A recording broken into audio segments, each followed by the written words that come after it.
Hello, our friends, Evolutionary Energy Arts family. Hey there, welcome back. So, in case you forget, there was this movie, Leave the World Behind. It was a Netflix film produced by the Obamas. And in it, there is a basically an EMP-like event. There's basically a shutdown of all communication, which leads to absolute just craziness and panic and wondering what's happening. And in it, we have scenes of Tesla cars blocking off exits from New York, them being hijacked and utilized to block off, again, potential routes of escape from people trying to move away from New York City as it's attacked with bombs coming down. And apparently some sort of civil war happens while there's this attack that may have been orchestrated from outside countries. You know, it was a big telling movie, and people took to the symbolism and saw a lot in it. There was definitely a lot to it, including some freaky deer that seemed like they were kind of possessed, or maybe they were, having mad cow or something. It was just craziness, absolute craziness. And predictive programming is what this world is all about. Here we go, talking about the DC crash in which a Black Hawk helicopter apparently went and hit into a passenger jet. And when you really look, as we look at the footage and different angles, it seems kind of like it was purposeful. I mean, I don't know how else you can put that. How did this happen? Was it simply poor staffing, poor decision making in who was operating these vehicles, as well as who was controlling the traffic situation from the control tower? A lot of stories came out about people being named as far as who was in the plane. Very, very, very sad news. So many talented, gifted young people lost their lives, as well as other people. Of course, we send out prayers to the families and the souls of those who have crossed over to the other side. And then there was talk about the person that was operating this helicopter.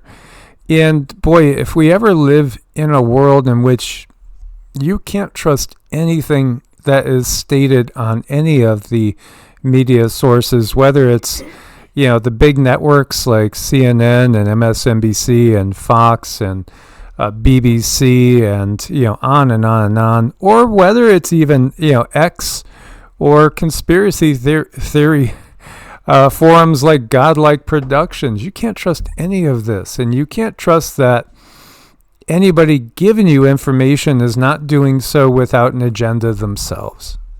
I don't know. Looking at this, I felt scapegoat. Something comes to my mind. I'm feeling scapegoat, and I think that's what they're looking for. So, this morning you have this statement being released. Interesting morning. This is Joe Ellis.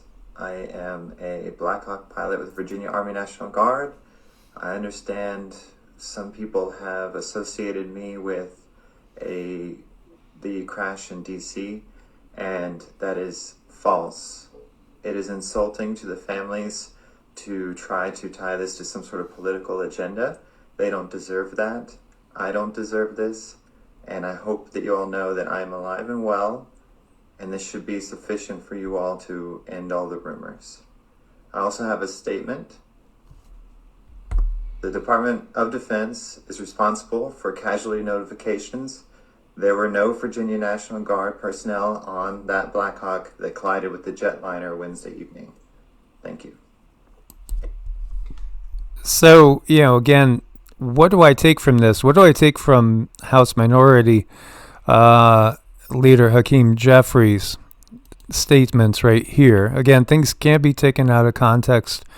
But even when they're taken out of context, or even when they're given in context, I should say, a lot of times there's subliminal messaging that goes on and is recognized below the surface. We are going to fight it legislatively. We are going to fight it in the courts. and we're going to fight it in the streets. We are going to fight it legislatively. We are going to fight it in the courts, and we're going to fight it in the streets. Again, what they're doing is what we've been saying since we created the channel back in 2017, that we are in really tumultuous times in which the power structure that is obviously controls all narratives, because they could simply block. They could put filters on. I mean, we've experienced this ourselves. There's times when we upload a video and where normally it would take mere moments, maybe 30 seconds to process, it might take hours to process. And then when it does take hours to process, that video gets barely any views. This is because they put filters on, because it touches on touchy subjects that they don't want people to recognize that there may be a different way of looking at something. So what do? They put these filters on which keep it from being recommended out there in the normal flow of things. This is the control system trying to control the narrative. And for a very long time, they've wanted to create the conditions in the United States where we have some sort of civil war type of action going on, or a new revolution, however the terminology may be used. And then there will be an outside attack on the U.S. at that point in time. So all we're seeing really is that we are deep into this narrative. It's very telegraphed. It's all out in print. It's literally out in print for a very, very long time. You can find this everywhere you look. Really, you just have to look.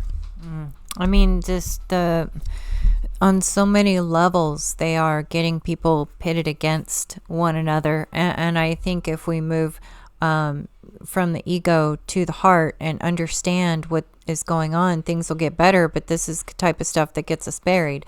We cannot get this information out there. It's like people still are addicted to the anger. They're addicted to the hate. They're addicted to the judgment. They're addicted to, the blame game. I mean, it's all about addiction. It's all about pumping, getting humans to pump those hormones that they are addicted to. It's about fear.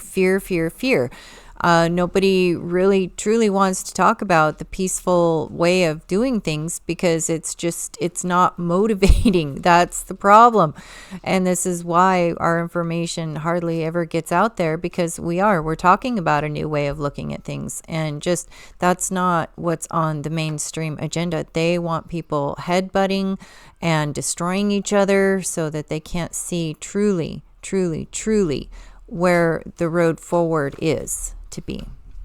Yeah, so many people thought that they had no choice in voting, and so they were going to vote for either one side or the other side. The reality is, every time we give power to the system, it's saying that I recognize and I give my power away to a system which operates basically on divide and conquer. It's totally Machiavellian. This is exactly what it is. It's even in your Bible. In the Tower of Babel, it says, look, we cannot have humans united. They are operating constructively. They are building. They're creating. They're not destroying. We must pit them against each other. We must take away their intuitive abilities. We must lower their intelligence. And we must just keep them fighting so they don't recognize the manipulation. I know, sometimes you just need a big hug. It's okay. Again, we'll get through this, but picking up, and taking up arms against each other is never the way to create a lasting, peaceful solution. Every single revolution that we've ever seen, what does it do? It just sows the seeds of the next revolution when they are of a violent nature. We need something totally different. We have to take away the power from the system by making the system obsolete, which it truly is in the first place. I mean, we can do this. We do not have to give our attention to something that's controversial, especially when it comes to our friends and our families and our loved ones. If they think something is different, it's not up to us to judge whether that is right or wrong.